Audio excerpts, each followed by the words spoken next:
Ethereum जो blockchain है वहाँ पर कंजेशन बहुत ज़्यादा बढ़ चुका है। इतना बढ़ चुका है कि ट्रांजैक्शन ही नहीं जा पा रही हैं जो कम ट्रांजैक्शन फीस पे कर रहे हैं।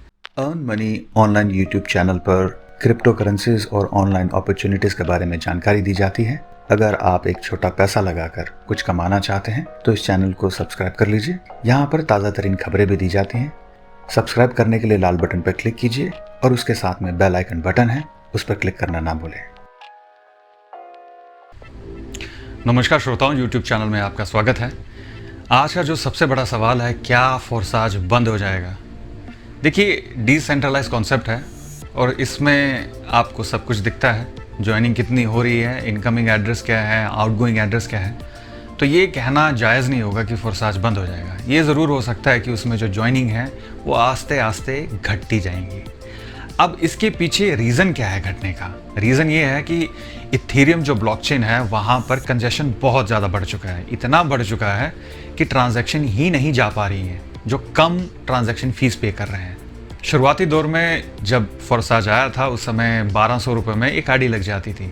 आज वो आईडी 3600 तक चली गई है। अब इस 3600 में भी सबसे बड़ी अजीब बात यह है कि 0.05 इथेरियम की अगर आईडी है तो उस पर उससे ज़्यादा तो ट्रांजैक्शन फीस लग रही है। अब ये जो ट्रांजैक्शन फीस होती है ये किसके पास जाती है? ना ही जिन्होंने स्मार्ट कॉन्ट्रैक्ट बनाया उनके पास जा रही है और ना ही आपकी अपलाइन के पास जा रही है। ये जा रही है माइनर्स के पास। तो लोग अब कतरा रहे हैं ज्वाइनिंग करने से। अब ये चीज़ आप देख भी सकते हैं फोर्साज की जो एनालिटिक्स हैं वहाँ जाकर। और ये सिर्फ फोर्साज के साथ ही नहीं हुआ है, मार्केट में जो उसकी कॉपीज़ आई थी, डुप्लीकेट कॉपीज़ आई थी, उनके साथ भी यही हुआ है। ये चीज़ आप वेरीफाई कर सकते हैं वेबसाइट पर।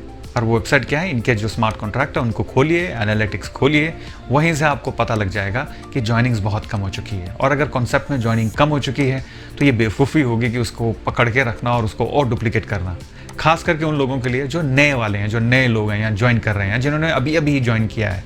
इसके अलावा भी जो रीज़न इसका डुप्लीकेट ना होने का है वो ये है कि शुरुआती दौर में ये 1200 की आईडी होती थी, अब 3600 की हो गई है। 10 लोगों से अगर मैं बात करूं तो शुरुआती दौर में 1200 के हिसाब से कन्वर्जन 6-7 का भी आ सकता था, लेकिन 3600 के हिसाब से वो कन्वर्जन हो गया है 1-2, ज़्यादा से ज़्यादा 3। तो ज्वाइनिंग रेट भी कम होती जा रही है। ये समस्याएं तो बनी रहेंगी। सोल्यूशन क्या है? सोल्यूशन ये है कि बहुत सारे ऐसे कॉन्सेप्ट हैं नए जो ट्रॉन पे चले गए हैं। ट्रॉन पर जो आईडीज़ हैं जल्दी से जल्दी लग जाती हैं और जो प्राइस है वो ज़्यादा फ्लक्चुएट भी नहीं कर रहा है। अब इसका फ़ायदा क्या होगा कि अगर 1000-1200 की आईडी है तो आराम से लोग ज्वाइन कर लेते हैं उसको और इमीडिएटली कंफर्म भी हो जाता है। इमीडिएटली आपने डाला और उसी समय आपके खाते में जो ट्रॉन है वो आ जाता है।